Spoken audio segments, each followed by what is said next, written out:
knitting, gossip, murder. Welcome and thank you for being here with us on Cafe Tales. My name is Ailey, your host, and it's always a joy to see our community gathered together. Tell me, what makes these mysteries special for you? Share in the comments and don't forget to subscribe so you can join us for a new story each day. Now, let's start tonight's mystery. Chapter 1. Tea, Patterns, and a Sharp Tongue. The parish hall of St. Mary Mead wore its winter aspect, with the same cheerful resignation that characterized most of the village's institutions. The large, drafty room with its high windows and somewhat faded curtains had been pressed into service for innumerable worthy causes over the years. And on this particular afternoon in early December, it was host to the Women's Institute's Knit for the Hospital event. Steam rose from the great urn in the corner, mingling with the warm scent of freshly baked scones and the particular aroma of wool that hung perpetually about such gatherings. The long trestle tables were laden with skeins and hanks in serviceable, shades, baby booties in various stages of completion, and the inevitable array of teacups that seemed to multiply of their own accord at any village function. Miss Jane Marple sat near the window, her knitting needles moving with the smooth, unhurried rhythm of long practice. She was working on a matinee jacket in soft white wool, her eyes occasionally lifting from her work to observe the scene before her with that peculiar alertness that characterized her gentle gaze. The room was full of the comfortable buzz of female conversation, that particular blend of domesticity and gossip that made such afternoons pass so pleasantly, or at least they usually passed pleasantly. Miss Marple's needles paused for the briefest moment as she registered a certain sharpness in one voice that carried rather too clearly across the hall. Mrs. Beatrice Fawcett was holding forth. She was a handsome woman of perhaps 55, with iron gray hair waved in the modern fashion and a commanding presence that came from years of organizing village activities with ruthless efficiency. As captain of the Women's Institute, she took her duties seriously, and it was generally acknowledged that nothing escaped her notice. Unfortunately, as Miss Marple had observed on more than one occasion, Mrs. Fawcett's tongue was quite as sharp as her organizational skills were comprehensive.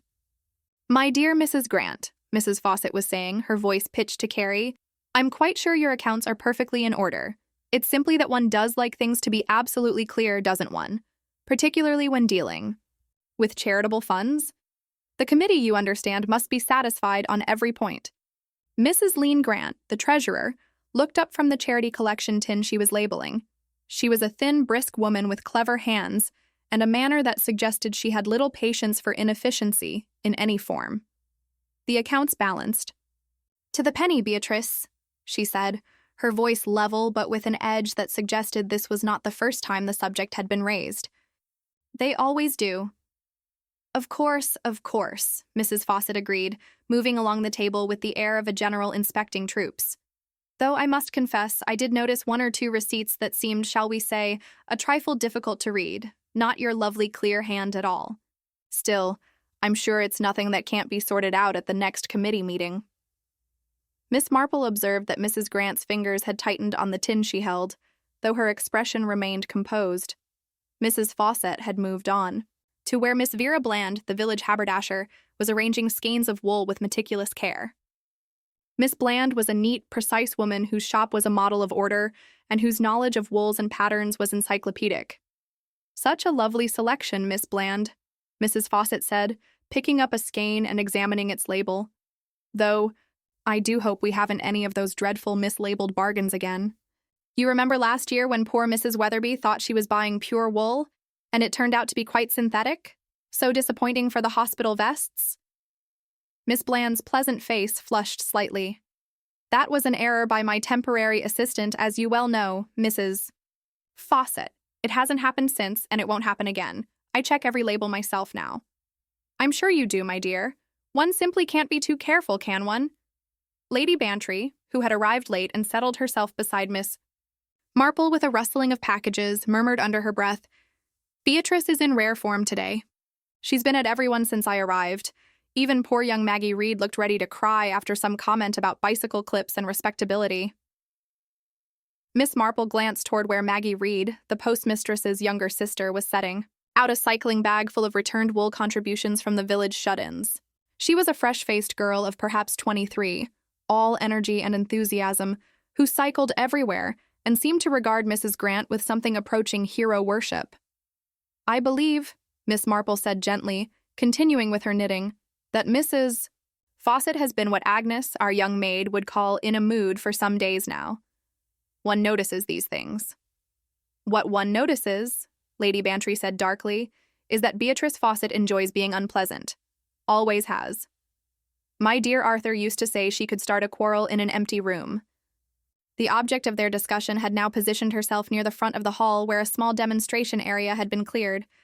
Mrs. Fawcett clapped her hands for attention. Ladies, if I might have your attention for just a moment. As we're all working on items for the hospital, I thought it might be useful to demonstrate the proper technique for what they call a spit splice.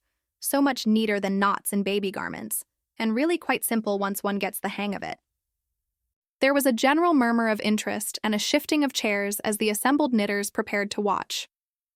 Miss Marple noticed that Mrs. Hester Pike, an ardent enthusiast of natural dyes who had been showing off her plant-dyed yarns earlier, was gathering up her pamphlets from near the tea urn. Mrs. Pike was a gentle soul whose passion for vegetable dyes was matched only by her rather scattered approach to organization. Mrs. Fawcett had picked up a skein from the table before her. Miss Marple could see, even at this distance, that it bore a label reading acrylic blend. "Now, the technique only works with pure wool, of course," Mrs. Fawcett was saying, reaching for her scissors to snip off a length.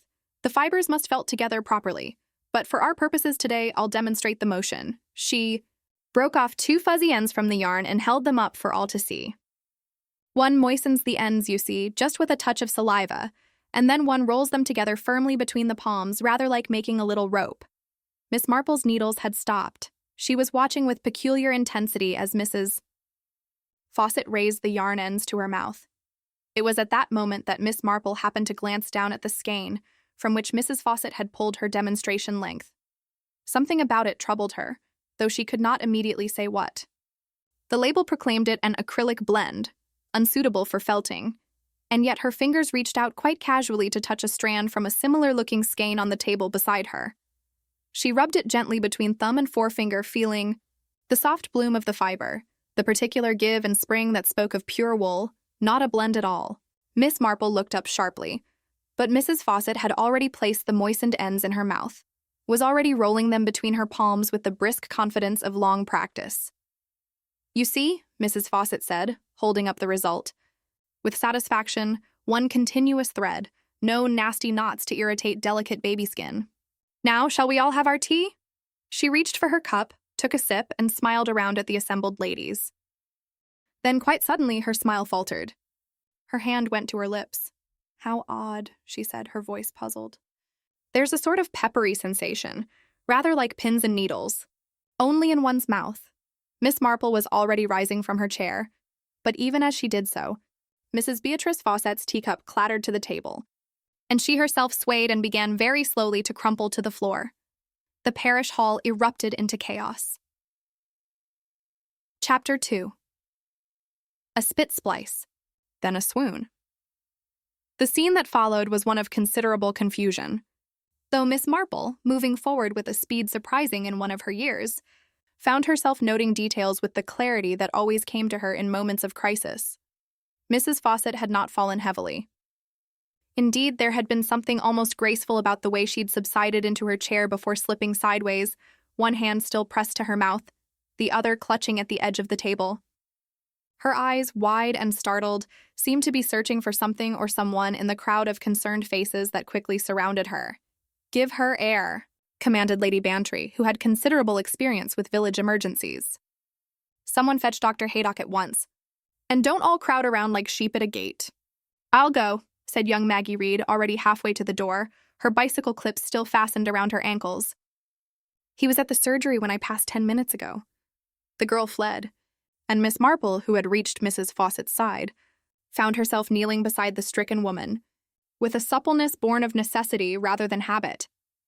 Mrs. Grant was there too, her face pale but composed, her capable hands loosening the collar of Mrs. Fawcett's blouse.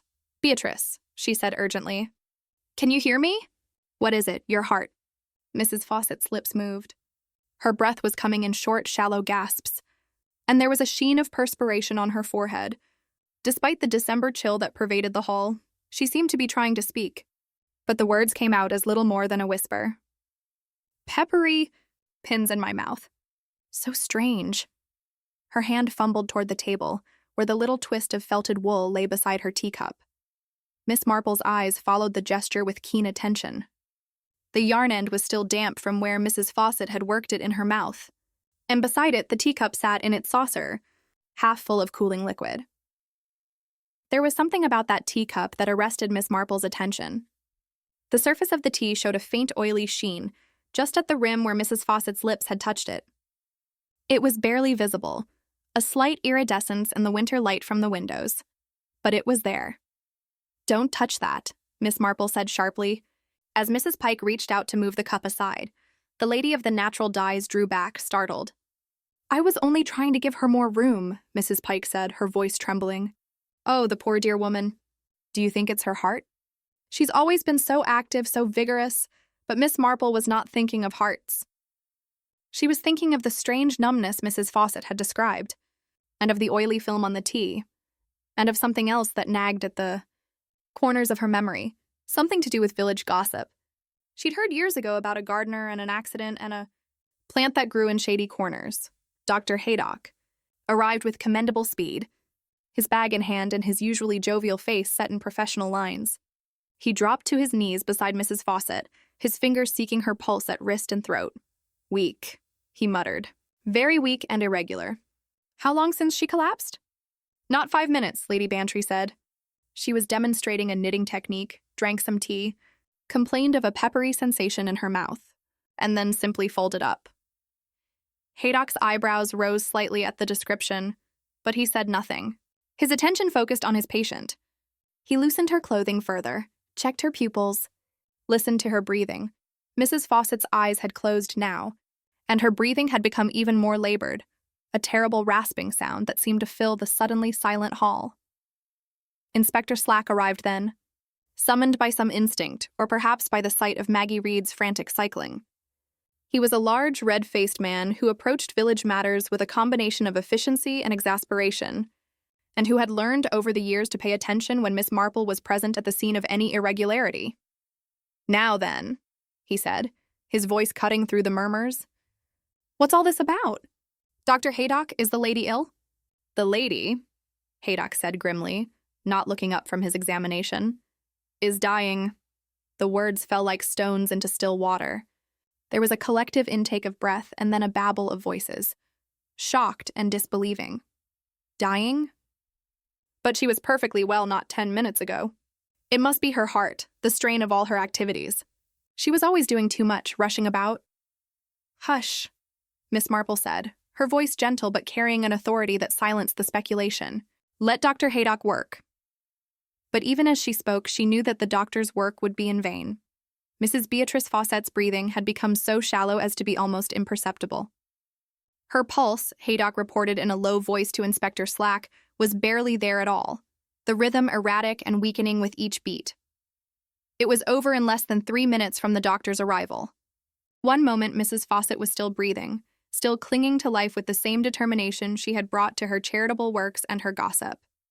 The next she was gone. Haydock sat back on his heels, his face grave. "I'm sorry," he said simply. "There was nothing to be done. The collapse was too sudden, too complete." Inspector Slack cleared his throat. "Natural causes, then, the heart? I shall have to examine her properly," Haydock said, rising to his feet and brushing down his trousers. "But on the face of it, yes, she may have had an underlying weakness. The excitement of the afternoon, perhaps, or some sudden strain. She seemed perfectly healthy when she was speaking earlier," Miss Bland said, her voice shaking. "So full of energy, so critical of everyone's work." The last words came out with a hint of bitterness that made several heads turn. Miss Marple had moved quietly to the table during this exchange. She was looking at the items that lay there, the evidence of Mrs. Fawcett's final moments, the teacup with its faint oily residue, the skein of wool labeled acrylic blend from which the demonstration length had been pulled, the little damp twist of felted yarn that Mrs. Fawcett had created with such confidence. And beside them, partially obscured by a pattern leaflet, Mrs. Fawcett's knitting bag. Miss Marple drew it toward her with careful fingers. Inside were the usual accoutrements of the dedicated knitter: needles of various sizes, a tape measure, a pair of small scissors, and a pattern leaflet. Baby vests number 230 meow, with one section circled in firm pencil. The circled section read, "Spit splice. See page 2. Miss Marple's face was very thoughtful as she carefully replaced the bag. She picked up the teaspoon that lay in Mrs. Fawcett's saucer and raised it very delicately to her nose. There was a scent there, faint but unmistakable beneath the fragrance of the tea itself, a bitter green smell, sharp and somehow medicinal. Not tea, not lemon, something else entirely. Inspector Slack, Miss Marple said, her voice cutting quietly through the agitated discussions around her. I wonder if I might have a word with you, and perhaps Dr. Haydock as well. Slack turned, his expression already wary. He had learned to recognize that particular tone in Miss Marple's voice. What is it, Miss Marple? The lady had a heart attack. Unfortunate, but these things happen.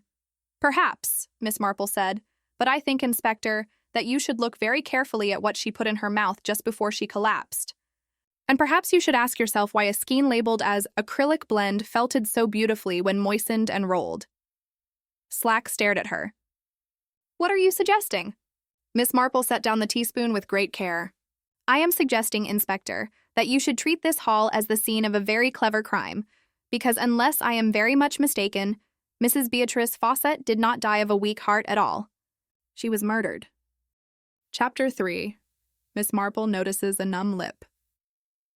The words seemed to hang in the air of the parish hall, reverberating in the sudden silence that followed Miss Marple's pronouncement, murder. Such an ugly word, and yet it fell from her lips with the same gentle certainty she might have used to identify a particularly troublesome weed in her garden, Inspector. Slack's face had taken on a deeper shade of red. Now, Miss Marple, that's a very serious accusation to make. The lady just died, likely of heart failure, and you're talking about murder with no more evidence than a funny smell and some wool that didn't behave as expected. Nevertheless, Miss Marple said, quite unmoved by his tone, I believe that is what we are dealing with. Dr. Haydock, who had been standing to one side, his bag in hand, his expression troubled, now came forward, his professional interest clearly aroused despite his initial diagnosis. What exactly are you suggesting, Miss Marple? I am suggesting that you consider the sequence of events. Miss Marple gestured toward the table. Mrs. Fawcett demonstrated the spit splice technique. She placed yarn in her mouth, moistened it with her saliva, and worked it between her palms. Almost immediately afterward, she complained of a peppery, numbing sensation. Then she drank her tea, and within minutes she'd collapsed and died. Her pulse was irregular, her breathing shallow.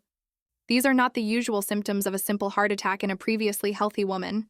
Surely... Haydock frowned. The numbness is unusual, I grant you, and the speed of the collapse.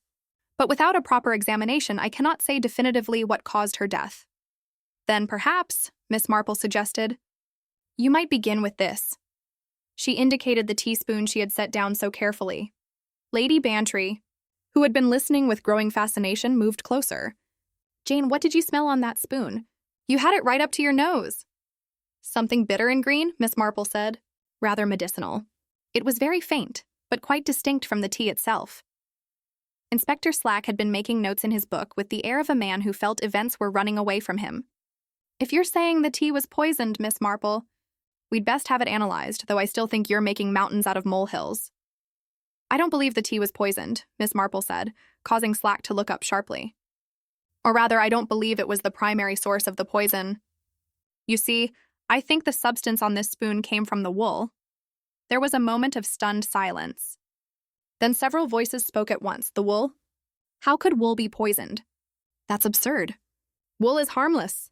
I handle wool every day in my shop, Miss Bland said, her voice rising. Are you saying I've been selling poisoned yarn? No, Miss Marple said soothingly. I'm quite sure your stock is perfectly safe. Miss Bland. But this particular piece of yarn, the one Mrs. Fawcett used for her demonstration, I believe was prepared specifically for that purpose. She picked up the small, damp twist of felted wool, handling it with a handkerchief. You see, when Mrs. Fawcett moistened this in her mouth, she ingested whatever substance had been worked into the fibers. Then, when she set the damp end down beside a teacup and later picked up a spoon, a trace of the same substance transferred to the spoon, and thence to the tea. The oily residue on the cup rim came from the same source. Dr. Haydock moved to examine the twist of wool more closely, careful not to touch it directly. If what you're suggesting is true, Miss Marple, we're dealing with something quite sophisticated. What poison could be worked into yarn in sufficient quantity to kill, yet leave no obvious trace? I have a theory about that, Miss Marple said, but I think we should first establish one or two other facts. Lady Bantry, you were sitting beside me throughout the demonstration. Did you notice anything unusual about the wool Mrs. Fawcett was using? Lady Bantry considered, her brow furrowed. Well, you were the one who reached out and felt it, Jane, just before she began. You had that look you get when something isn't quite right. Indeed. The label on the skein read, acrylic blend. Yet the fiber had the unmistakable feel of pure wool, the bloom, the spring of it. Acrylic does not felt, as any knitter knows. Yet Mrs. Fawcett's spit splice worked perfectly, which it would only do with genuine wool fibers. Miss Bland had gone very white. Someone switched the labels, but why and when? An excellent question, Miss Marple said. Inspector Slack, I wonder if you might have your men search the waste bins. I believe we may find evidence of the original label. While Slack dispatched a constable on this errand, Miss Marple turned her attention to the tablecloth beneath where Mrs. Fawcett had worked. She bent low, her keen eyes searching the fabric. Lady Bantry watched, fascinated, as the old lady's finger hovered over a tiny spot on the cloth. There, Miss Marple said with satisfaction. Do you see? A very small drop, violet-tinged. It's where the yarn end lay before Mrs. Fawcett picked it up. Is it poison? Slack demanded, coming to look. I believe so. And if you'll forgive me, Dolly, I'm going to try something rather foolish. Before anyone could stop her, Miss Marple had leaned forward and wafted her hand gently near the spot, directing the faint scent toward her face. She did not touch it, but even the proximity seemed to have an effect. Her hand went to her lips. Jane! Lady Bantry cried in alarm. What are you doing? There's a definite tingle, Miss Marple said, her voice thoughtful, despite the slight numbness she clearly felt, on the tongue and lips, even from mere proximity. It's quite distinctive. Dr. Haydock, I believe you should test for aconite. Aconite? Haydock's eyebrows shot up. Monkshood? Good Lord, Miss Marple, that's a deadly substance. Where would anyone get aconite in St. Mary Mead? From any number of sources, I'm afraid, Miss Marple said. It grows wild in several gardens, including my own, though I'm scrupulous about not letting it spread. And of course, there are medicinal preparations. Liniment of aconite, for instance, used for rheumatic complaints. Mr. Pratt, the chemist, would stock such things, I imagine. Inspector Slack had been making rapid notes. Right. We'll check with Pratt about recent purchases, and I'll want this yarn and the teacup sent for analysis immediately. He fixed Miss Marple with a stern look. And no more foolish risks, if you please. If there's aconite about, the last thing we need is another casualty. Quite right. Inspector, Miss Marple said meekly, though I assure you I was very careful. The constable returned from his search of the waste bins, carrying a small scrap of paper. Found this, sir. Looks like a corner torn from a label. Says Shetland and part of a number. Miss Marple examined it with interest. Shetland 4-ply. I should think the genuine article. So the poisoned yarn was originally correctly labeled. Then someone removed that label and substituted one reading acrylic blend. The question is, why go to such trouble? To ensure Mrs. Fawcett would use that particular skein for her demonstration, Lady Bantry said slowly. Because she wanted to prove that spit splice only works with pure wool. If the label said acrylic, she would think she was demonstrating with unsuitable material. But the splice would work anyway because the yarn actually was wool. She'd look clever, and no one would question why she chose that particular skein. Precisely, Miss Marple said. It was a trap set with considerable cunning. Someone knew Mrs. Fawcett would demonstrate the spit splice. Knew she would use the mislabeled wool to make her point about fibers, and knew she would put the treated yarn directly into her mouth. Inspector Slack looked around at the assembled ladies, his expression grim. Then one of you in this room is a murderer, and we're going to find out which one. The parish hall, so recently filled with the comfortable sounds of a charitable afternoon, now held only a frightened silence. Chapter 4. Wrong Label on the Skein. Inspector Slack's assertion that the murderer stood among them had produced a variety of reactions. As Miss Marple observed from her position by the window, Mrs. Grant had gone very still, her hands folded in her lap with unnatural composure. Miss Bland looked as though the very suggestion that her wool might be implicated in murder was a personal insult. Mrs. Pike was dabbing at her eyes with a handkerchief, murmuring something about wickedness and poor dear Beatrice. Young Maggie Reed had turned pale as milk and seemed unable to look away from the covered form of Mrs. Fawcett, which Dr. Haydock had mercifully draped with a tablecloth. "Now then," Slack said, clearing his throat with the air of a man determined to impose order on chaos. "I'll need statements from everyone present. But first, Miss Bland, these skeins of wool, they're all from your shop?" Miss Bland drew herself up. "They are. I donated them myself for the hospital knitting, pure wool, everyone. Properly labeled and checked by my own hand. And yet," Miss Marple said gently, "this particular skein was labeled incorrectly." "Are you quite certain, Miss Bland, that all your labeling is accurate?" The haberdasher's color rose. "I've already explained about the incident last year. That was an isolated mistake, and it happened when I had temporary help in the shop. Since then, I've handled all the labeling myself. I'm meticulous about it." "I'm sure you are," Miss Marple said soothingly. "But perhaps you might examine this skein more closely, the one Mrs. Fawcett used." With obvious reluctance, Miss Bland approached the table where the offending wool still lay. She picked up the label, turning it over in her hands with the careful attention of one who knows her own work intimately. "It does bear my shop stamp," she admitted. "But there's something not quite right about it. The twine through the label hole, you see. It's a different shade from what I use. I buy my twine from Hawkins in Much Ben, always the same brown hemp. This is newer, lighter in color." "As though," Miss Marple suggested, "someone had removed your original label and threaded a different one in its place." "But why would anyone do such a thing?" Miss Bland's voice rose in bewilderment. "To what purpose?" "We've already established the purpose," Inspector Slack said grimly. "To trick Mrs. Fawcett into using that particular piece of wool. The question is, who had access to these skeins and when?" "I brought them to the hall at 2 o'clock, Miss Bland said. I set them out on this very table and arranged them by weight and color. Anyone at the event could have approached while I was occupied elsewhere." "And did you leave the table unattended at any point?" Miss Bland hesitated. "Well, naturally, I couldn't stand guard over wool skeins all afternoon.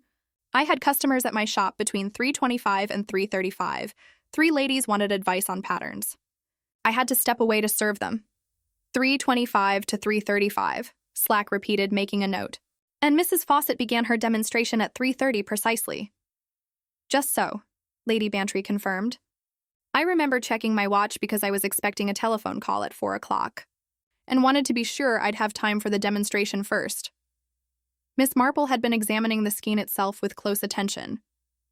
The wool was good quality Shetland, soft and springy, in a practical shade of white, suitable for baby garments. But there was something else that caught her eye. "Inspector," she said, "I wonder if you might look at this. A few yards in from where the yarn was pulled, there's a small knot." Slack peered at the spot she indicated. "Looks like where 2 ends were joined. Common enough in manufacturing, isn't it?" "In manufacturing, yes," Miss Marple agreed. "But this knot is rather unusual. The ends are felted together extraordinarily well, almost as if they'd been worked deliberately, and they're stiffer than the rest of the yarn, as though something had been used to set them." Dr. Haydock, who had been listening with growing interest, came to examine the knot. "You're quite right. The texture is different here, almost waxy or oily, and there's that same faint medicinal scent. I believe," Miss Marple said, "that what we have here is a short section of yarn that was treated with the aconite preparation, then carefully spliced into a longer length of ordinary wool. The person who did this went to considerable trouble to make the join as inconspicuous as possible. But how could they know Mrs. Fawcett would use that exact spot for her demonstration?" Maggie Reed spoke for the first time, her voice trembling slightly. "They couldn't," Miss Marple said, which suggests that the entire small hank was treated, or at least a sufficiently long section to ensure that wherever Mrs. Fawcett pulled from, she would encounter the poison. Inspector Slack was looking increasingly grim. "This was planned then, carefully planned. Someone prepared this wool ahead of time, switched the labels to ensure Mrs. Fawcett would choose it, and arranged for it to be on the table at the right moment." It would appear so, Miss Marple said, though I confess the exact mechanism of how the label was switched remains unclear. Miss Bland, when you arranged the wool on the table at 2 o'clock, were all the labels correct? I believe so, Miss Bland said slowly, though I confess I didn't examine each one individually. There were perhaps 20 skeins in total. I simply assumed they were all as I had labeled them in the shop. Then the switch could have been made before you brought them to the hall, Slack said. Someone could have visited your shop, purchased or handled this skein, made the switch, and returned it. Miss Bland shook her head firmly. Impossible. I keep my stock in locked cabinets. No one handles the wool except me or my assistant, and my assistant is visiting her sister in Bournemouth this week. Besides, I brought these skeins directly from my locked storeroom this morning. They hadn't been on display in the shop. Then the switch was made here at the hall, Miss Marple said thoughtfully.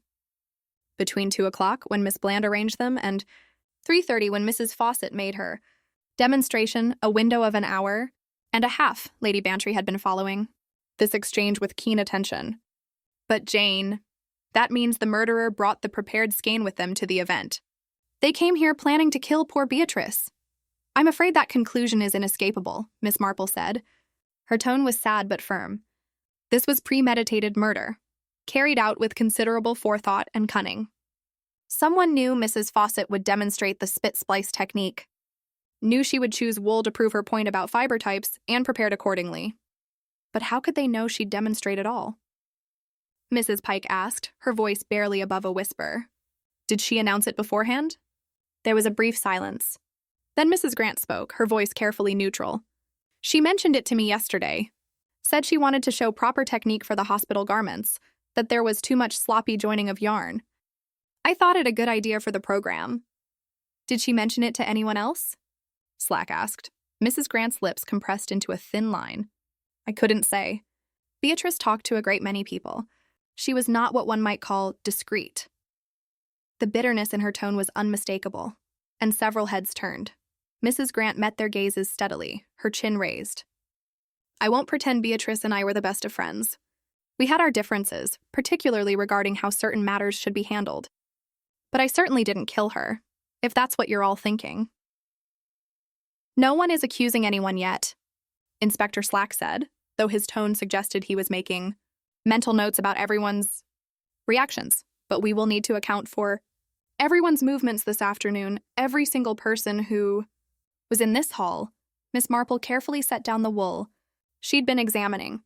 Her mind was working through the puzzle piece by piece, but there were still gaps, still questions that needed answers. The wrong label was one clue, but she suspected there were others waiting to be discovered among the teacups and pattern, leaflets and charity tins of an ordinary winter afternoon that had turned deadly. Chapter 5. Alibi by Kettle Counter and Cycling Bag.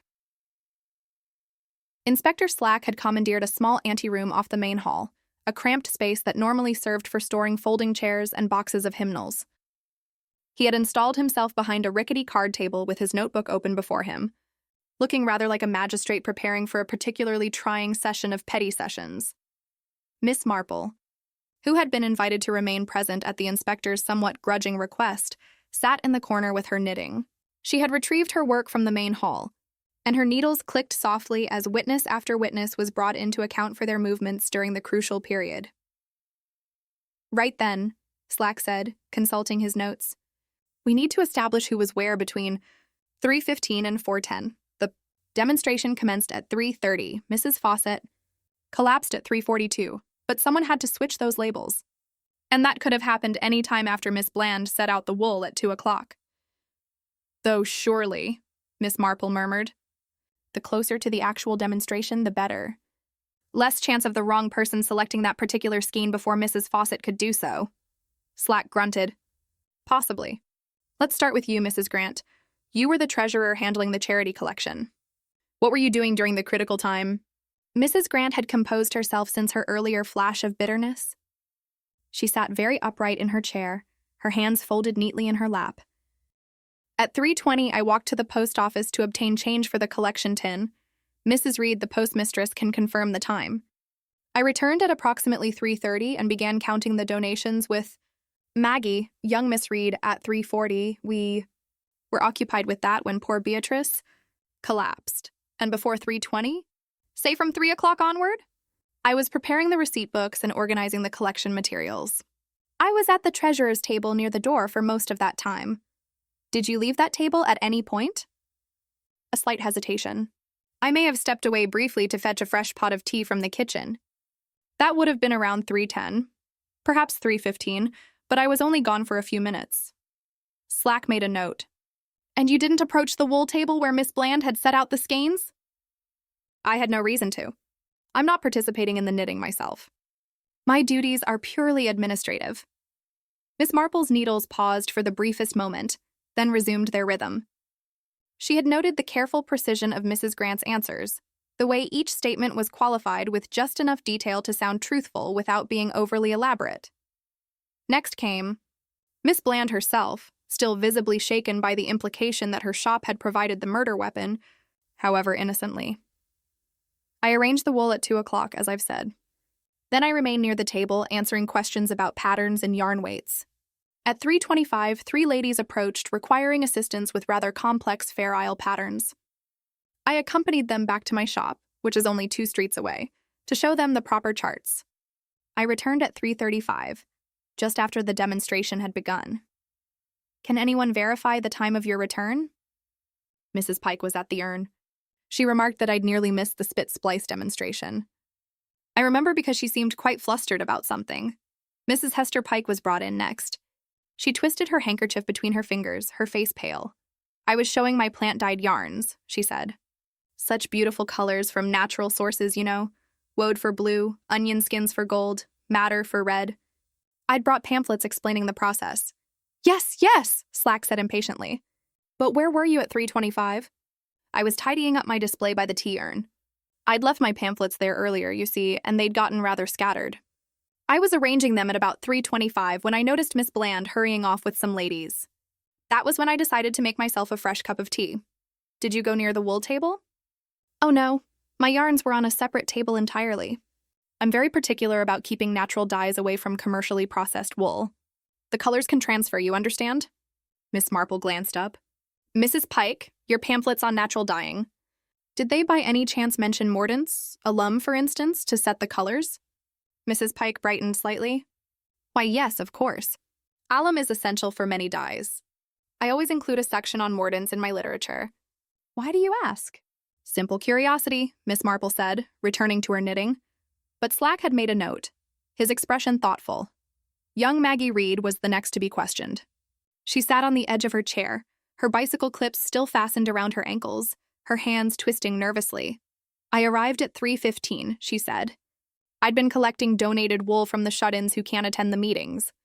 Mrs. Henderson on Vicarage Lane, old Miss Antrobus, Mr. Barton's mother. I had quite a full cycling bag by the time I'd finished my rounds.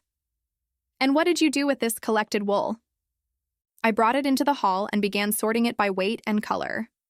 Some of it needed to be rewound, you see. The older ladies aren't always as tidy as they might be with their returns. Where did you sort it? At a small table near the stage. Then, when Mrs. Grant returned from the post office at 3:30, she asked me to help count the charity tin, so I went to assist her. We were doing that when Mrs. Fawcett started her demonstration. Did you go near Miss Bland's wool table? Maggie hesitated. I may have walked past it. I'm not certain. There were so many people milling about. Inspector Slack leaned forward. This cycling bag of returned wool, where is it now? Still in the hall, I suppose, by the stage where I left it. Slack dispatched a constable to retrieve it. When the bag was brought in, Miss Marple observed its contents with interest. There were several partial skeins, some rather grubby from handling, a few balls of wool wound in the inefficient manner of enthusiastic amateurs, and at the bottom, wrapped in brown paper, a small hank that looked considerably fresher than the rest. What's this one? Slack asked, holding it up. Maggie looked puzzled. I'm not sure. I don't recall collecting anything wrapped in paper. The ladies usually just hand me their wool loose. Miss Marple set down her knitting and rose to examine the hank more closely. May I, Inspector? Slack handed it over. Miss Marple unwrapped the paper carefully, revealing a small quantity of white Shetland wool, neatly wound. She touched it gently, noting its texture and weight. This is very similar to the wool Mrs. Fawcett used, she observed. The same quality, the same weight. And see here, there's a faint discoloration on one section as though something had been applied and then dried. Are you saying this is more of the poisoned wool? Slack demanded. I'm saying it bears investigation, Miss Marple replied. Though whether it's poisoned or merely another piece of properly labeled Shetland, I couldn't say without testing. She turned to Maggie, her expression kind but penetrating. My dear, are you quite certain you don't remember collecting this particular piece? It seems rather out of place among the well-used odds and ends. Maggie's face had gone from pale to chalk white. I don't know how it got there. I swear I don't, unless one of the ladies tucked it in while I wasn't looking.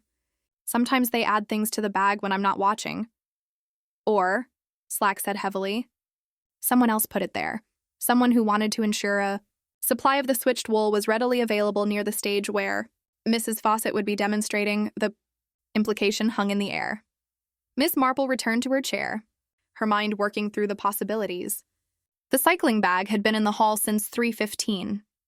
Anyone could have added the wrapped hank while Maggie was occupied elsewhere.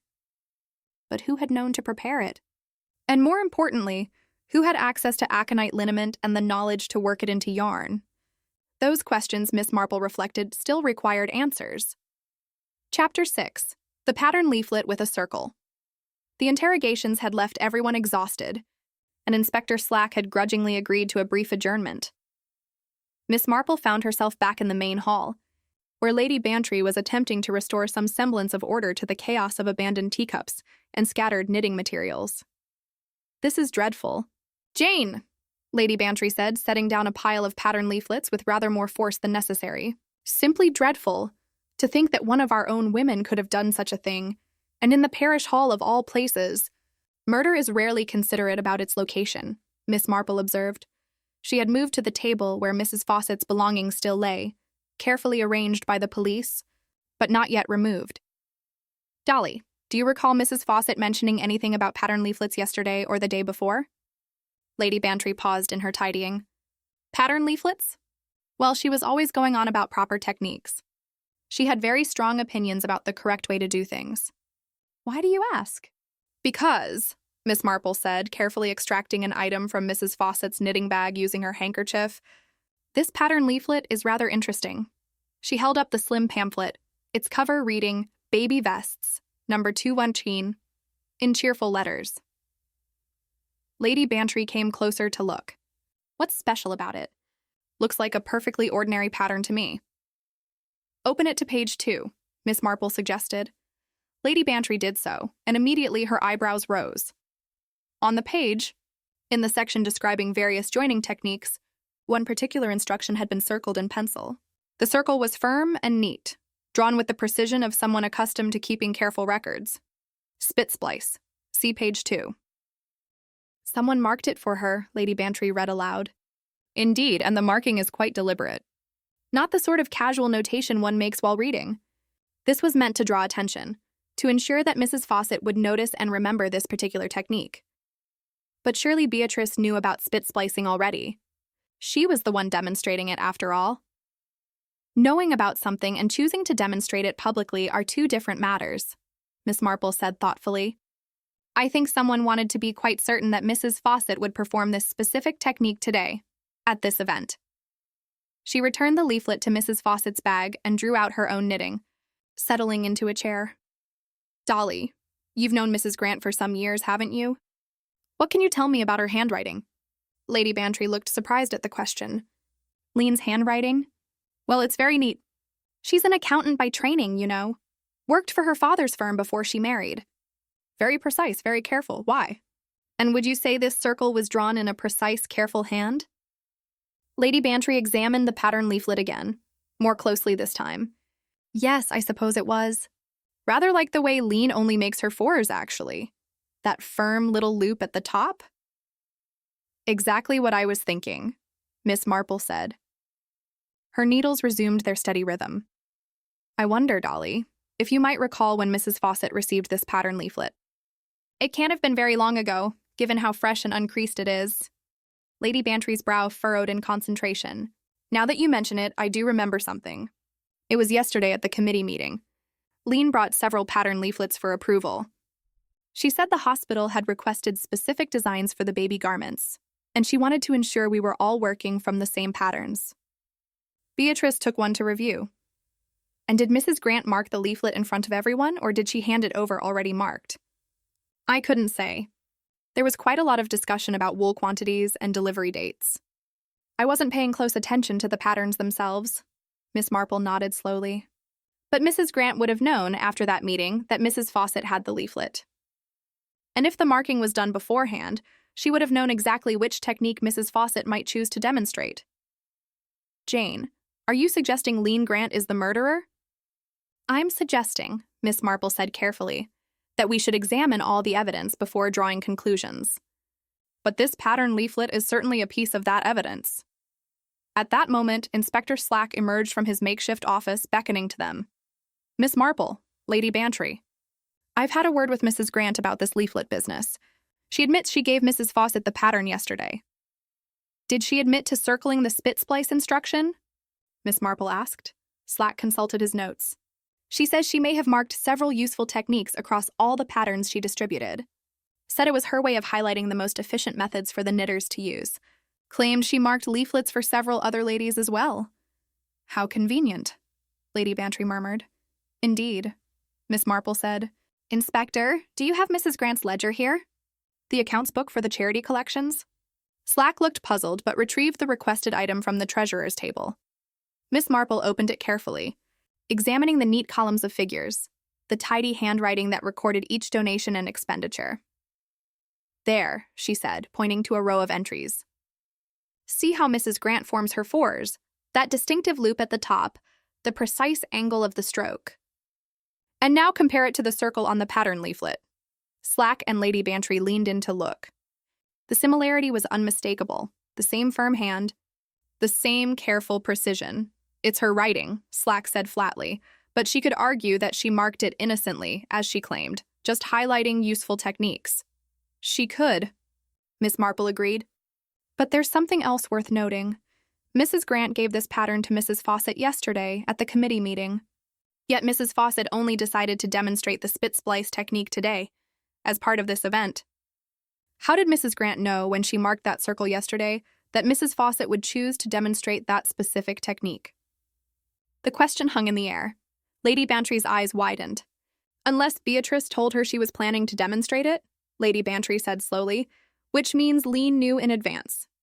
Knew in time to prepare the poisoned wool.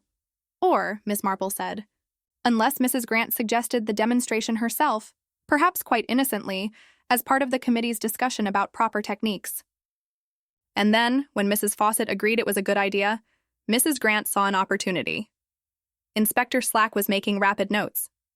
Right. I need to question Mrs. Grant again about exactly how that demonstration was decided upon, and I want to check if any of the other ladies received marked patterns.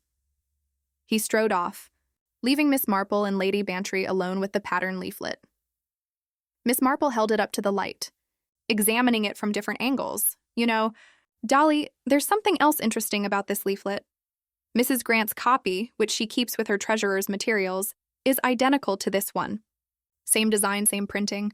But when I glanced at it earlier, I noticed that her copy doesn't have any markings on the spit splice section. You mean she marked Beatrice's copy specifically, but not her own? Precisely. Which suggests the marking was not a general notation for all patterns, as she claimed, but a specific instruction meant only for Mrs. Fawcett. Lady Bantry shivered slightly. It's rather chilling, isn't it? To think of someone planning it all so carefully. The marked pattern, the poisoned wool, the switched label, all designed to make Beatrice put that dreadful stuff in her mouth. Indeed, Miss Marple said softly. But the question remains, why? What motive could Mrs. Grant possibly have for killing Mrs. Fawcett? They had their differences, certainly, but murder seems rather extreme. Perhaps, Lady Bantry suggested, it wasn't just about their personal differences. Perhaps there was something else, something to do with those charity accounts that Beatrice kept questioning. Miss Marple's needle stilled. Now that, she said thoughtfully, is a very interesting suggestion indeed. Chapter is Mr. Pratt's ledger, liniment of aconite. Inspector Slack's suggestion that they pay a visit to Mr. Pratt's establishment was met with general agreement. The chemist's shop occupied a prime position on the high street, its bow windows displaying the usual assortment of toiletries, patent medicines, and household goods that characterize such establishments in villages throughout England. Mr. Pratt himself was a precise elderly gentleman who had dispensed medications and advice in St. Mary Mead for nearly 40 years. He greeted the inspector's arrival with the calm resignation of one who had expected such a visit. "Terrible business about Mrs. Fawcett," he said, ushering them through to the back room where he kept his ledgers and prescription records. "Dr. Haydock telephoned earlier to say I should expect inquiries, something about aconite poisoning." "That's right," Slack confirmed. "We need to know who's purchased aconite preparations recently, liniment particularly." Mr. Pratt adjusted his spectacles and drew down a substantial leather-bound volume from a shelf. "I keep meticulous records of all scheduled substances as required by law. Liniment of aconite is labeled as poison and must be signed for by the purchaser." He opened the ledger, running his finger down the entries with practiced efficiency. Miss Marple, who had accompanied the inspector along with Lady Bantry, watched his face carefully. "Ah, here we are," Mr. Pratt said, his finger stopping at a particular line. "2 days ago, Mrs. Lean Grant purchased 1 bottle of liniment of aconite, 2 ounces, along with a bottle of eucalyptus oil. She signed the poison register as required. What reason did she give for the purchase?" Slack asked, his pencil poised over his notebook. "She said it was for her mother's rheumatism. Mrs. Grant Sr. suffers terribly with her joints." "Poor lady, the liniment is quite effective for such complaints when applied externally with proper care. And you warned her about its dangerous nature?" "Naturally. I always do with aconite preparations. The bottle is clearly labeled poison, external use only in red letters. I specifically cautioned Mrs. Grant not to let it come into contact with any mucous membranes or broken skin, and certainly never to ingest it."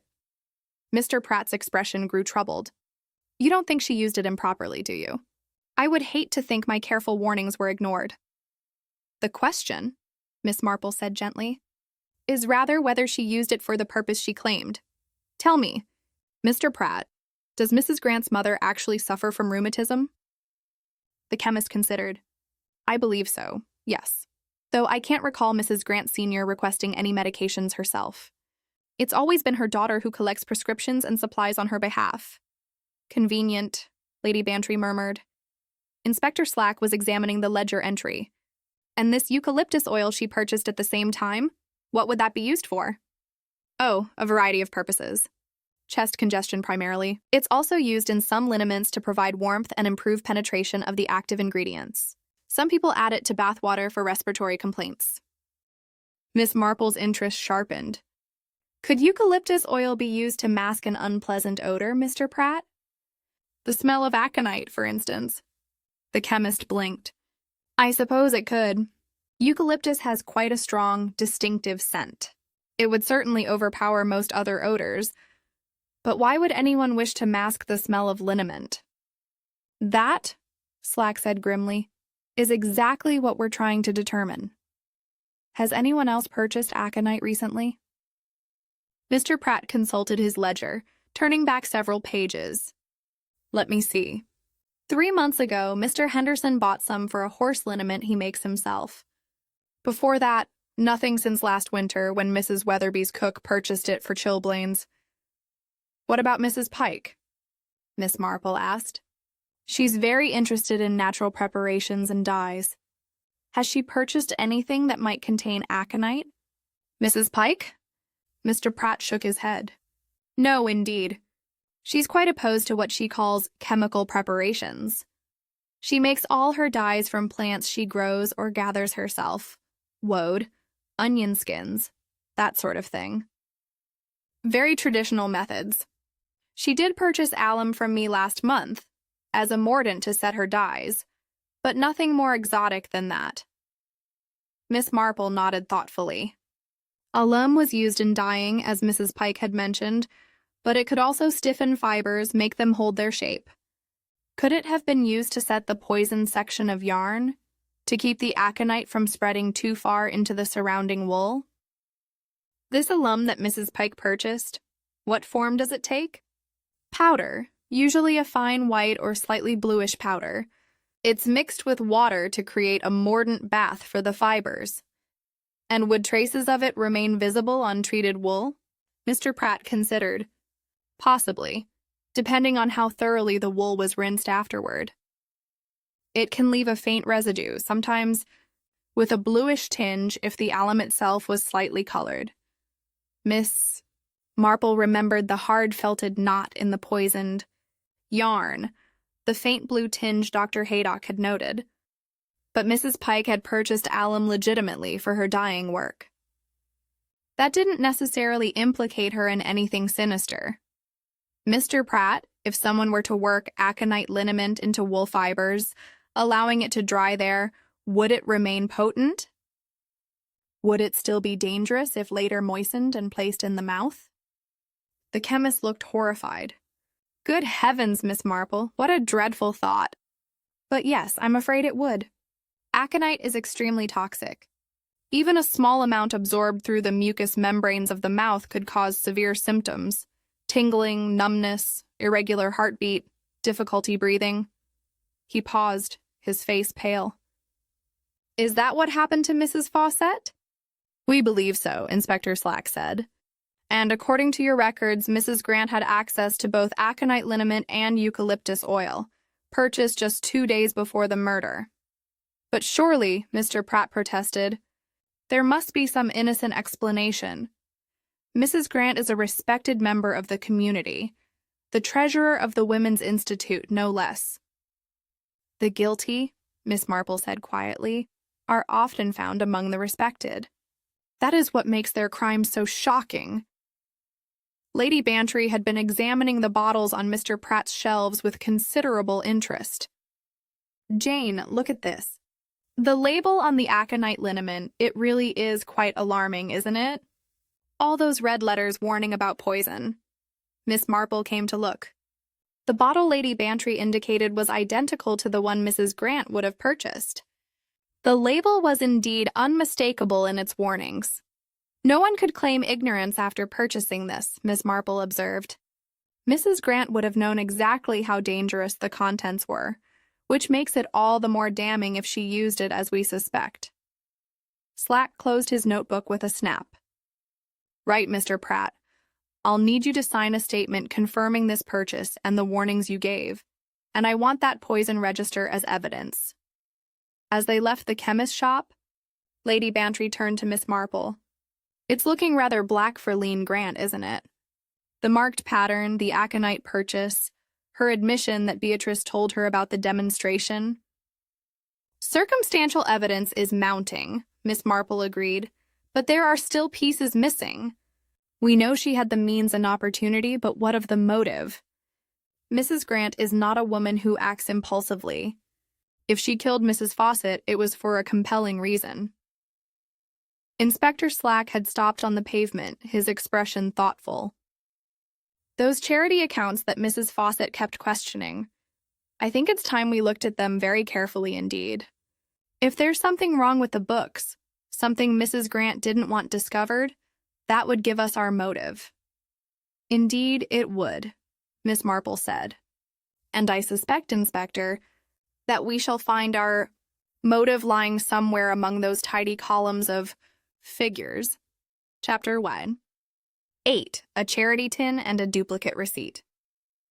This year, Parish Hall had taken on a decidedly official atmosphere by the time they returned. Inspector Slack had arranged for the charity collection materials to be brought to his temporary office, and Mrs. Grant's ledgers and receipt books were now spread across the card table like evidence at a trial. Mrs. Grant herself sat very straight-backed in a chair, her face expressionless as she watched the inspector examine her careful work. Miss Marple had positioned herself near the window again, her knitting in her lap, but her attention was entirely focused on the scene before her. These accounts appear to be in perfect order, Slack said, running his finger down the columns. Every penny accounted for, every receipt numbered sequentially. You're a very thorough bookkeeper, Mrs. Grant. I was trained to be, Mrs. Grant replied, her voice level. My father always said that charity money deserved even more careful handling than personal funds. People trust us with their donations. Quite right, Slack agreed. He picked up one of the receipt books. And you issue receipts for every donation over 5 shillings. For every donation, regardless of amount, is proper procedure. Miss Marple's needles clicked softly. Mrs. Grant, forgive me for asking, but when did you last balance the accounts against the actual cash in the charity tin? This afternoon, just after I returned from the post office at approximately 3:40, with young Maggie Reed as witness. The tin balanced perfectly to the shilling, and before that? A slight pause. The previous balance was conducted last week, at the regular committee meeting. Inspector Slack was leafing through the receipt book with increasing concentration. Something had caught his attention. These receipts here, numbers 247 through 251, they're in your handwriting. Of course. I write all the receipts personally. And this is the only receipt book currently in use? Yes. The previous book was filled last month and has been filed away for the annual audit. It was at this moment that Agnes Reed, the postmistress, appeared at the door. She was a stout, nervous woman who clearly found the atmosphere in the hall overwhelming. Inspector Slack, you wanted to see me? Mrs. Reed, yes, come in. I understand you saw Mrs. Grant at the post office earlier this afternoon. That's right, sir. She came in at 3:20 for change. £2 in shillings she wanted, for the charity collection, she said. And did she mention anything else? Say anything unusual? Agnes Reed twisted her handbag strap. Well, she did ask about receipt books. Wanted to know if I stocked them. I told her I did, but she said never mind. She'd already ordered new ones from the stationers in Much Benham. She hesitated. Though that seemed odd, come to think of it. Odd how? Well, she'd asked me the very same question last week about receipt books. Said hers had gotten wet in the rain and she needed a replacement. I sold her 2 books. Then Agnes Reed's eyes widened. 2 books, and now she says she's ordered more. How many receipt books does one need? Inspector Slack's head came up sharply. Mrs. Grant, you told me you were using only 1 receipt book, but Mrs. Reed here says she sold you 2 books last week. For the first time, Mrs. Grant's composure showed signs of strain. A faint color appeared in her cheeks. The second book was a spare, for emergency use. And where is this spare book now? In my desk at home, I believe. Miss Marple set down her knitting with a gentle deliberation that somehow drew all attention to her. Inspector, I wonder if you might look very carefully at Mrs. Fawcett's handbag, the one that was with her. Belongings on the table. Slack retrieved the handbag and opened it. Inside were the usual items one might expect. A handkerchief, a small purse containing coins, a pair of reading spectacles, and tucked into a side pocket, a folded piece of paper. The inspector unfolded it carefully. It was a receipt made out in Mrs. Grant's distinctive hand, acknowledging a donation of $10 from Mrs. Lean Grant to the hospital fund. Receipt number 248, Slack read aloud. He checked the ledger. But according to your accounts, Mrs. Grant, receipt 248 was issued to Lady Bantry for a donation of $3. The silence that followed was profound. This receipt from Mrs. Fawcett's handbag, Miss Marple said quietly, is numbered 248, just like the one in your current book, but they record different transactions. That suggests, does it not, that there are 2 receipt books with the same numbers, one for the official records and one for personal use. Mrs. Grant said nothing. Her hands clasped in her lap had tightened until the knuckles showed white. Inspector Slack was checking the charity tin against the receipts with renewed vigor. The tin balances now, you say? But if you've been issuing duplicate receipts for your own donations, pocketing that money and then destroying the evidence, you could have been embezzling for months. Not embezzling, Mrs. Grant said, her voice barely above a whisper. Borrowing? I always intended to pay it back. That's what they all say, Slack said grimly. How much have you taken? Mrs. Grant's shoulders sagged slightly. Approximately $50 over the past 6 months. My mother's medical expenses have been considerable.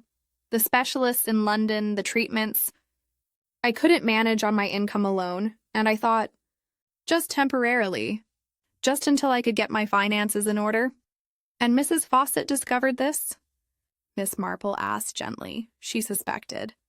She'd been making pointed comments about account neatness, about wanting to review the books at the next committee meeting. She was planning to compare the receipt book against the ledger entries in detail. Mrs. Grant's voice was dull, defeated. She would have found the discrepancies. She would have announced it publicly, made a scandal. Everything I've worked for in this village, my reputation, my position, all destroyed. Lady Bantry, who had been listening with growing horror, spoke up. But Lean, surely there were other options. You could have explained, asked for help. Many of us would have assisted with your mother's medical costs if we'd known. I couldn't admit failure, Mrs. Grant said. And there was a terrible pride in her voice. I've always been the capable one, the one who handles things properly. To admit I couldn't manage, that I needed help, was unthinkable.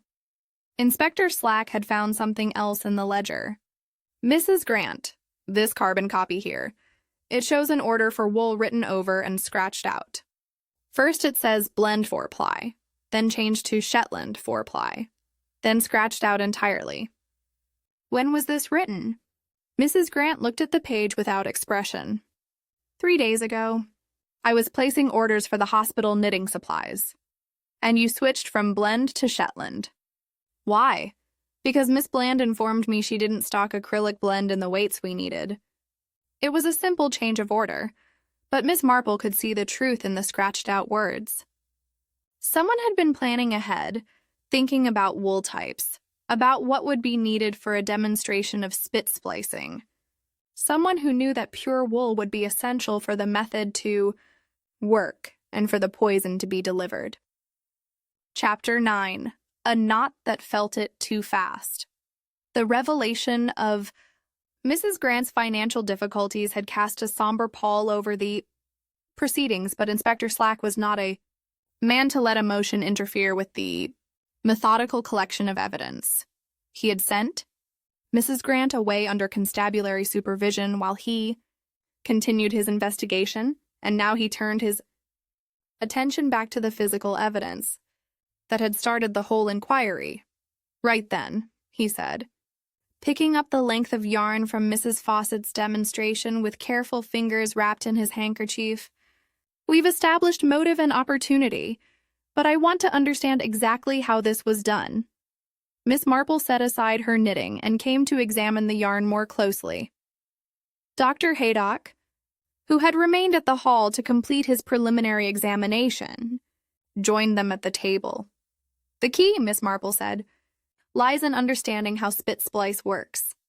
When one moistens pure wool and rolls it firmly, the fibers begin to felt together. It's a process that requires a certain amount of time and friction. A proper spit splice takes perhaps 30 seconds of rolling to achieve a secure join. And this one?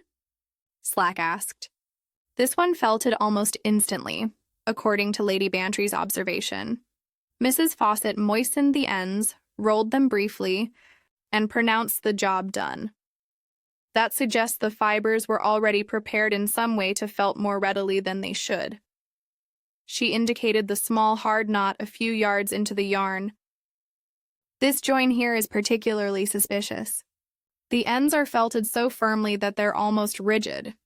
That's not natural, even for a well-executed spit splice. Dr. Haydock bent to examine it. You're quite right. The texture is different here, stiffer, as though the fibers have been treated with something to set them. Alum, perhaps? Miss Marple suggested. Mrs. Pike uses it in dyeing as a mordant. It would stiffen the fibers and help them hold whatever substance had been applied to them. But Mrs. Pike isn't the one who purchased aconite, Lady Bantry protested. Surely you don't think she was involved? I think, Miss Marple said carefully, that someone with knowledge of wool preparation used various techniques available to any skilled needleworker. Alum for stiffening, eucalyptus oil to mask the bitter scent of the aconite, and perhaps even a touch of the plant dye methods Mrs. Pike demonstrates so enthusiastically. She turned to Dr. Haydock. Doctor, would you have a magnifying glass in your bag? Haydock produced one, and Miss Marple examined the hard-felted section with minute attention. Under magnification, certain details became clearer. The fibers showed a faint blue-tinged residue in places. There was also a slight oily sheen, barely visible to the naked eye, but unmistakable under a glass. The blue tinge would be from alum, Miss Marple said, and this oily residue is consistent with the eucalyptus oil Mr. Pratt mentioned. But underneath both, if one looks very carefully, there's something else. A crystalline deposit, very fine, worked into the fibers themselves. The aconite, Haydock said grimly, or rather, the dried residue of the liniment after the liquid carrier evaporated. Inspector Slack was making detailed notes. So the process would have been to soak a section of yarn in the liniment, perhaps mixed with eucalyptus to mask the smell, and alum to help set it.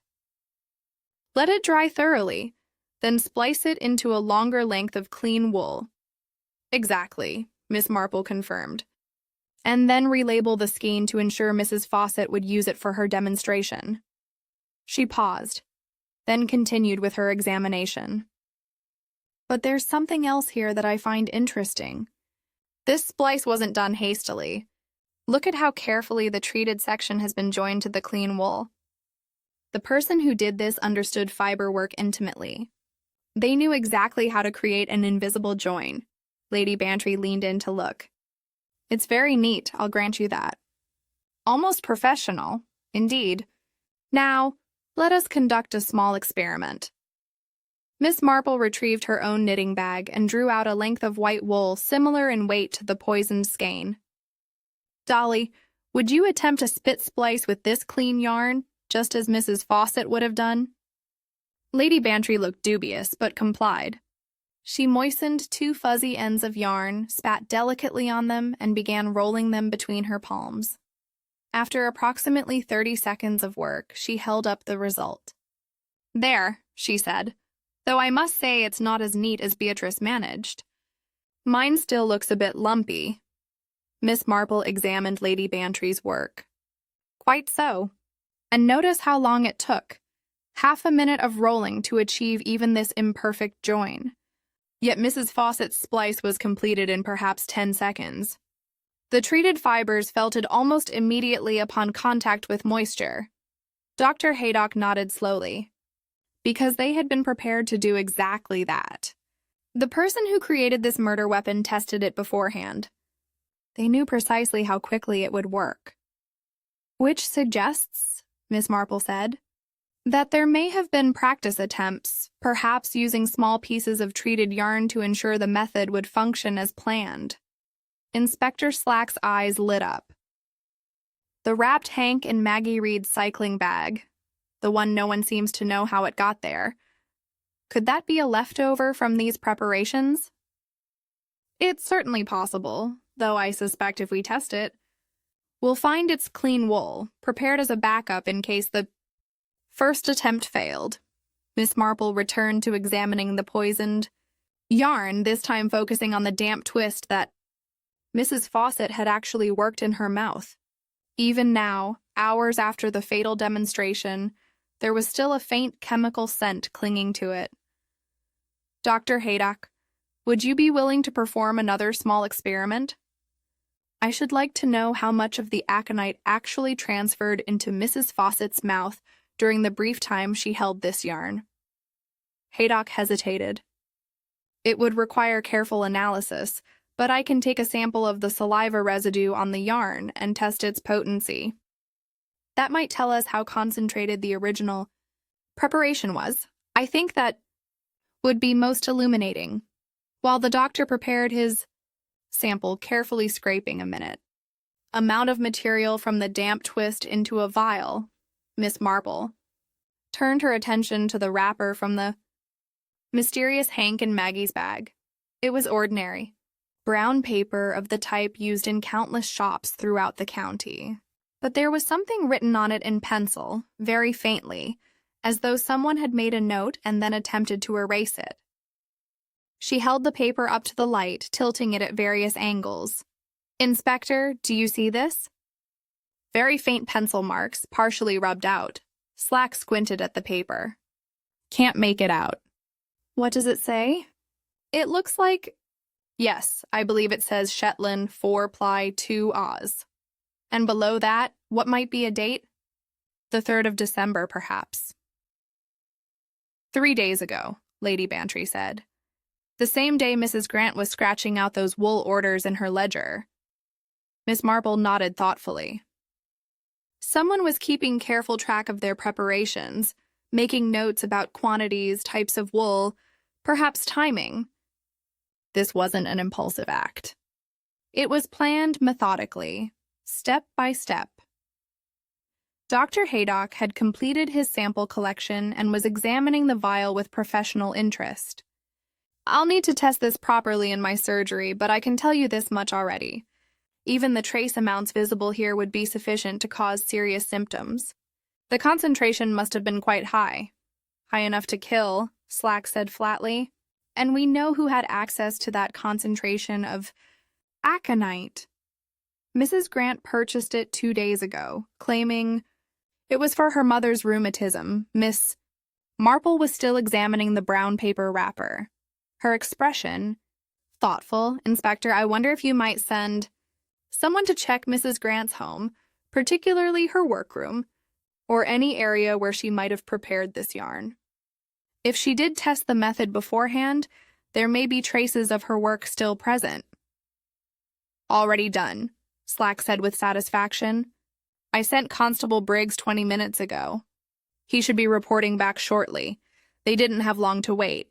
The constable appeared, somewhat out of breath, carrying a small cardboard box. "Found these in Mrs. Grant's sewing room, sir," he reported. "Hidden at the back of a cabinet behind some dress patterns. Scraps of wool, some with oily residue, an empty liniment bottle with a poison label, and these pamphlets about natural dyeing." "Mrs. Pike's pamphlets?" "By the look of them." Miss Marple examined the scraps of wool with interest. Some showed the same blue-tinged residue she'd observed on the fatal yarn. Others appeared to be practiced attempts at splicing, with varying degrees of success. "She learned by doing," Miss Marple said softly. "Practiced the technique until she could execute it perfectly. Made careful notes about quantities and timing, and borrowed Mrs. Pike's pamphlets to understand how mordants work to set dyes and other substances into fibers. Evidence enough," Inspector Slack declared, "along with the motive, the aconite purchase, the marked pattern leaflet, and the switched labels. Mrs. Lean Grant murdered Mrs. Beatrice Fawcett to prevent exposure of her embezzlement." Miss Marple looked at the little collection of evidence, the scraps of wool that represented hours of careful, deadly preparation. "Yes," she said quietly, "I believe we have our case complete." Chapter 10. Parish Hall. Wool, tincture, and the treasurer who helped. The parish hall had taken on an almost theatrical quality. By the time Inspector Slack assembled everyone for what he referred to as the final accounting, the long table where Mrs. Fawcett had demonstrated her fatal spit splice now served as the focal point of the gathering, with the evidence laid out in careful array: the poisoned yarn, the mislabeled skein, the pattern leaflet with its telltale circle, the duplicate receipt, and the practiced scraps recovered from Mrs. Grant's home. Mrs. Lean Grant sat at one end of the table, flanked by a constable. Her face was composed but very pale, and her hands lay folded in her lap with unnatural stillness. The other principals were arranged around the hall, Miss Bland looking shaken and defensive, Mrs. Pike dabbing at her eyes with increasing frequency, young Maggie Reed standing close to her sister Agnes as though for protection, and Lady Bantry positioned near Miss Marple, with the air of one determined not to miss a single. Word, Inspector Slack cleared, his throat with the satisfaction of a man about to deliver a well-rehearsed speech. However, Miss Marple forestalled him with a gentle cough. If I might, Inspector, I believe the ladies would find it easier to understand if the explanation proceeded in a more methodical fashion, tracing the crime from its conception to its execution. Slack looked momentarily put out, but yielded to her superior grasp of narrative. Very well, Miss Marple. Perhaps you'd care to explain. Miss Marple rose from her chair, her knitting bag in hand, and moved to stand beside the table. She looked around at the assembled faces with an expression of profound sadness. This was a crime born of desperation, she began, her voice quiet but carrying clearly through the hall. Mrs. Grant found herself in financial difficulties. Her mother's medical expenses had mounted beyond her means to pay, and in a moment of weakness, she began to borrow from the charity fund she administered so carefully. She always intended to repay the money, I'm sure, but circumstances made that increasingly difficult. Mrs. Grant's lips pressed together, but she said nothing. The difficulty with such borrowing, Miss Marple continued, is that it requires constant concealment. Mrs. Grant managed this by using duplicate receipt books. When she contributed her own money to the charity, she would write a receipt for a smaller amount in the official book and pocket the difference. The duplicate receipt she kept for her own records, presumably to remind herself of how much she needed to repay. And Beatrice discovered this? Lady Bantry asked. Not directly, but she suspected irregularities. Mrs. Fawcett had a sharp eye for detail and an unfortunate tendency to voice her suspicions publicly. She'd been making pointed comments about account neatness and had announced her intention to review the books thoroughly at the next committee meeting. For Mrs. Grant, who had built her reputation on competence and integrity, the prospect of public exposure was unbearable. Miss Marple picked up the pattern leaflet, turning it in her hands. So she formed a plan that was both ingenious and terrible in its execution. She knew that Mrs. Fawcett was planning to demonstrate proper knitting techniques at the hospital charity event. Indeed, I believe Mrs. Grant may have suggested the idea herself during the previous day's committee meeting. She gave Mrs. Fawcett this pattern leaflet, carefully, marking the spit splice instruction, to ensure it would catch her attention. I did mark it, Mrs. Grant said suddenly, her voice low but steady. I won't deny that. I wanted Beatrice to demonstrate proper technique. The hospital garments were so often poorly finished. But you marked it for another reason entirely, Miss Marple said with gentle firmness. You marked it because you needed Mrs. Fawcett to put wool in her mouth in front of witnesses under circumstances that would appear entirely natural and innocent. She set down the leaflet and picked up the poisoned yarn. 2 days before the event, you purchased liniment of aconite from Mr. Pratt, ostensibly for your mother's rheumatism. You also purchased eucalyptus oil. That same day, or perhaps the next, you began your preparations. You borrowed Mrs. Pike's pamphlets on natural dyeing to learn about mordants. You discovered that alum, which Mrs. Pike uses so freely in her work, could help set substances into wool fibers. Mrs. Pike made a small sound of distress. My pamphlets. I wondered where they'd gone. I thought I'd simply mislaid them. You were very careful, Miss Marple continued, addressing Mrs. Grant directly now. You practiced the technique, as evidenced by the scraps found in your sewing room. You learned exactly how much aconite to use, how to work it into the wool fibers, how to mask its bitter scent with eucalyptus. You stiffened the treated section with alum to prevent the poison from spreading too far into the surrounding yarn. And you practiced the spit splice join until you could execute it perfectly, creating an invisible connection between the poison section and clean wool. Dr. Haydock spoke up. The concentration you used was quite high. Even the small amount Mrs. Fawcett took into her mouth would have been fatal. You couldn't risk failure, Miss Marple said. This was your one opportunity to silence Mrs. Fawcett before she could expose you, so you ensured the dose would be sufficient. She turned to the mislabeled skein. The next challenge was ensuring that Mrs. Fawcett would use your prepared yarn for her demonstration.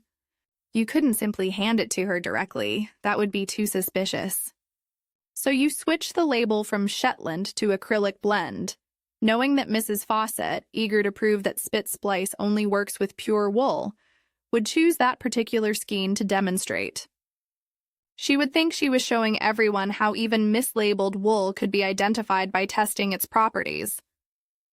Instead, she was sealing her own fate. When did the switch occur? Inspector Slack asked. I believe it happened during the brief period when Miss Bland was away at her shop serving customers. Mrs. Grant had returned from the post office at Kittery and she made her way to the wool table, removed Miss Bland's correct label, and attached her own false one, using fresh twine. The prepared hank in Maggie's cycling bag was likely a backup supply, wrapped and hidden among the returns, so it would be readily available if needed. Maggie Reed spoke up, her voice trembling. I didn't know. I swear I didn't know what was in that bag.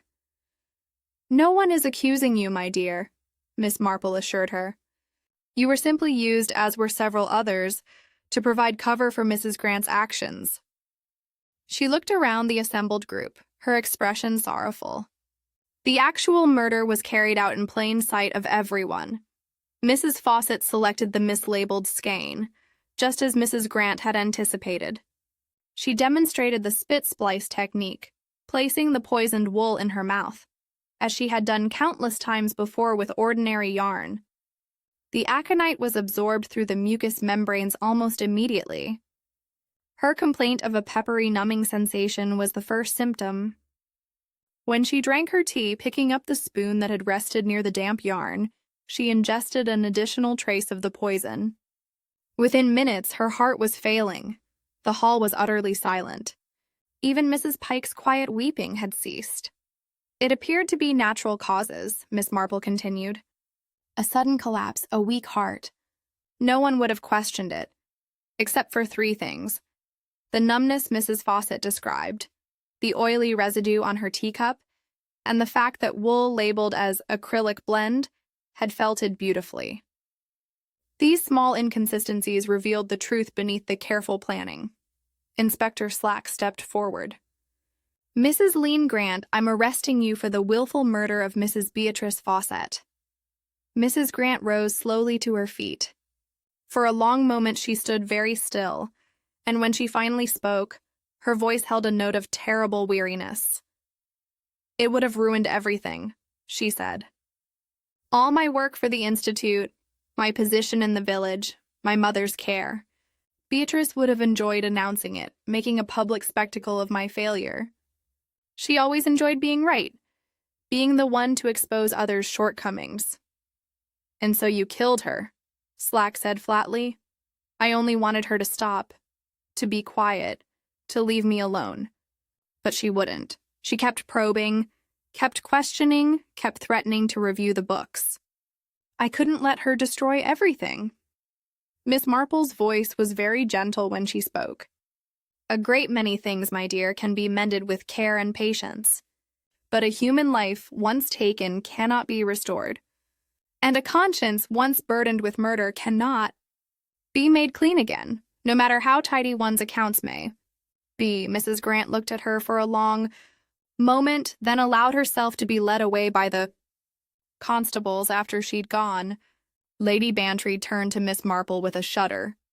Jane, I shall never spit splice again. The very thought makes me ill. Then use a proper join, Dolly, Miss Marple said, gathering up her knitting. Boiled water and a firm knot serve just as well, and are considerably safer. Inspector Slack was packing away the evidence with the air of a man well satisfied with his work. "Thank you for your assistance, Miss Marple. I don't mind saying you saw things the rest of us missed." "One observes," Miss Marple said simply, "and one remembers that even the most ordinary activities, conducted by seemingly respectable people, can conceal the darkest intentions." As they prepared to leave the parish hall, Miss Marple paused to look back at the long table with its scattered wool and abandoned teacups. The winter light slanted through the windows, touching the scene with pale gold. "Perhaps," she said softly to Lady Bantry, "the hospital charity might consider switching to purchased garments next year. Less knitting, less gossip, and considerably less opportunity for wickedness." "And considerably less interesting," Lady Bantry replied, "though I take your point." They walked out together into the December afternoon, leaving the parish hall to its silence and its ghosts.